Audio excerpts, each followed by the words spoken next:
এখানে শেফালি কাটাকুটি করছে গাঙের মাছ না নদীর মাছ। আচ্ছা দাও তো শেফালি, ওইটা কি মাছ? ওই যে কেটে কেটে রাখছো ওইদিকে, চেলা না?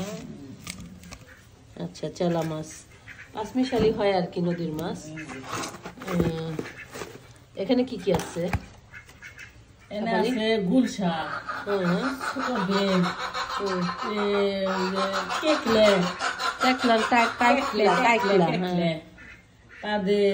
পাত্তা, আর এখানে পাবদা পুটি সব মিলানো আর কি। আর এখানে হলো বাইল। সারা জীবন শুনে এলাম কাইকলা, তুমি বললা টাইকলা। একদম দেশি ব্যাম, এগুলো খুব মজা লাগে তাই না? আর ওগুলা ছোট না, ওই যে ওগুলা ছোট সাইজ। আর এখানে আছে চিংড়ি, চিংড়িগুলো বেশ বড় আছে তাই না? সুন্দর আছে নদীর চিংড়ি, এগুলো একদম ফ্রেশ। আর এখানে ছোট ছোট চিংড়ি। দেখা যাক আজকে কি রান্না করব।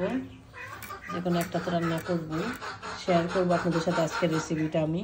আর আমি সাফালে আমি নিজে হাতে রান্না করবো। হ্যাঁ, আর দেখো মুরগ সবাই কাটা কাটা দেওয়া তো একটু ছিটায় দেওয়াটা খাক, সব শেষ করে ফেলছে তো, দাও একটু ছিটায় দাও। মাছের কাটা কাটা খাও।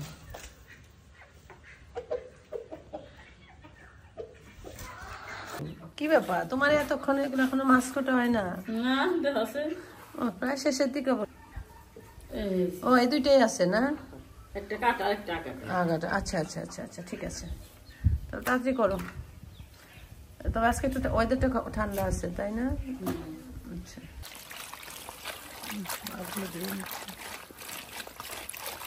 দেখো কাটা করে কতটুকু হয়ে গেছে না?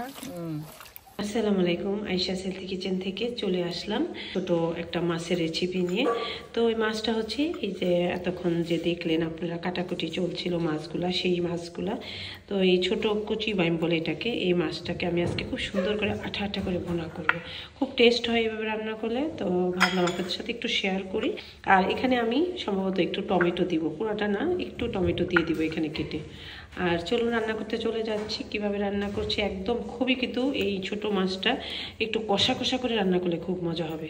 এটাকে কিন্তু ঝোলের মধ্যে কোনোভাবে স্বাদ লাগে না। তো ঠিক আছে চলুন। কড়াইটা গরম হয়ে গিয়েছে, এখন আমি এখানে তেল দিয়ে দিচ্ছি পরিমাণ মতো।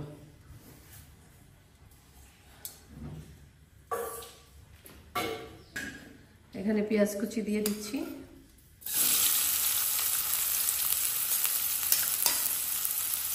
কাঁচা মরিচ দিয়ে দিলাম।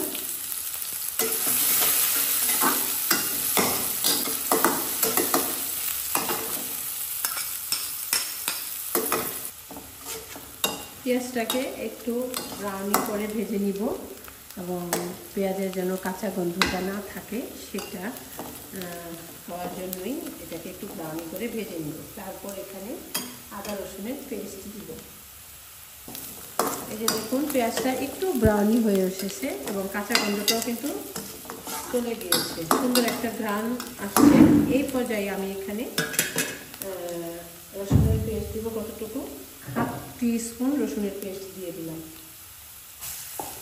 আর এখানে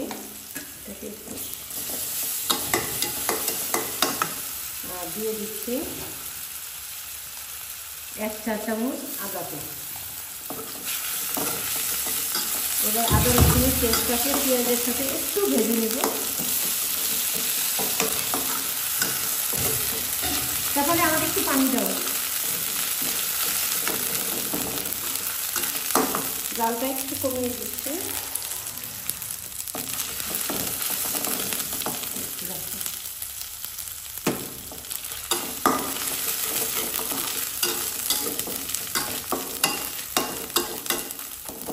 এখন আমি এখানে হলুদের গুঁড়ো দিয়ে দিলাম 1 চা চামচ, মরিচের গুঁড়ো দিয়ে দিচ্ছি 1/2 টিস্পুন, আর ধনিয়ার গুঁড়ো দিয়ে দিচ্ছি 1/2 টিস্পুন, জিরার গুঁড়ো দিয়ে দিচ্ছি 1/2 টিস্পুন।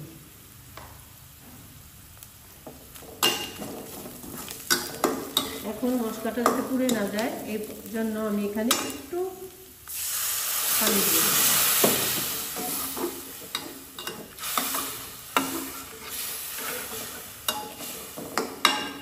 আসল যে জিনিসটা এখনো দেওয়া হয় না, সেটা হচ্ছে লবণ। এখন একটু লবণও দিয়ে দিব। এখানে 1 টিস্পুন লবণ দিয়ে দিলাম।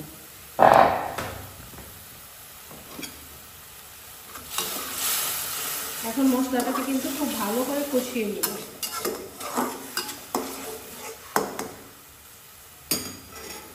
এখন আমি একটু ঢেকে দিব। আর এখানে একটু তেজপাতা দিয়ে দিচ্ছি, তেজপাতা দিতে ভুলে গিয়েছিলাম, দিয়ে দিলাম তেজপাতাটা।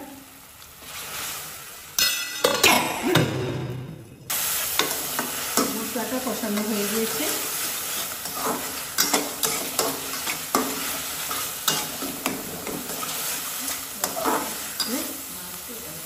দেখুন মশলাটা কিন্তু কষানো হয়ে গিয়েছে আমার। ঠিক এ পর্যায়ে আমি এখানে মাছগুলোকে দিয়ে দিচ্ছি।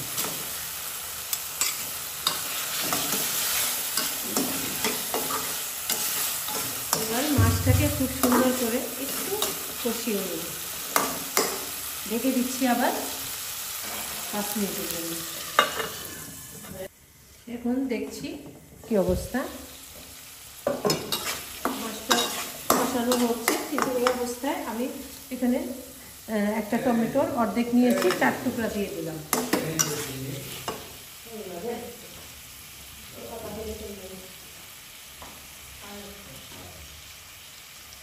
এখন আস্তে আস্তে মাছটাকে কষিয়ে নেব। ঢেকে দিচ্ছি আবার।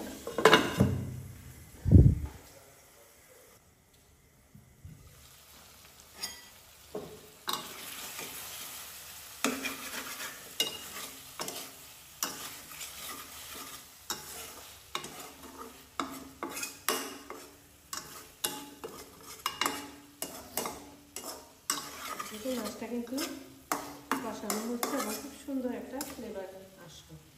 এখন এখানে আমি একটু জল দিয়ে দিব। এর মধ্যেই মাছটা কিন্তু হয়ে যাবে। জল দিয়ে দিলাম আর ধনিয়া পাতা দিয়ে মাছটাকে আমি নামিয়ে ফেলবো। তো আর এখানে 2টা আস্ত কাঁচামরিচও দিয়ে দিচ্ছি। ভাতের সাথে ডলাদা খাওয়ার জন্য 2টা আস্ত কাঁচামরিচ দিয়ে দিলাম। 2টা না দিয়ে 4টাই দিলাম। এখন এটাকে ঢেকে দিচ্ছি। চুলাটা বন্ধ করে দিলাম। ও দেখুন তরকারিটা কতটা সুন্দর হয়েছে, ফাটাফাটি ফাটাফাটি। দেখুন অসম্ভব মজা হয়েছে। আমি এখন একটু লবণটা চেখে দেখছি। অসম্ভব অসম্ভব মজা হয়েছে। আপনারা কিন্তু এইভাবে রান্না করে খাবেন, খুবই টেস্ট হয়েছে। দেখুন তরকারিটা কতটা সুন্দর হয়েছে, দেখুন। এই তো হয়ে গেল আমার দারুণ মজার কুচি বাইম বোনা। আপনারাও কিন্তু এইভাবে রান্না করে বাসায় খাবেন। দুর্দান্ত স্বাদের এই রেসিপিটি বেশি বেশি করে শেয়ার করবেন। আর যারা নতুন তারা অবশ্যই সাবস্ক্রাইব করতে ভুলবেন না। ভালো থাকবেন, অনেক অনেক দোয়া ও ভালোবাসা আপনাদের জন্য। আল্লাহ হাফেজ।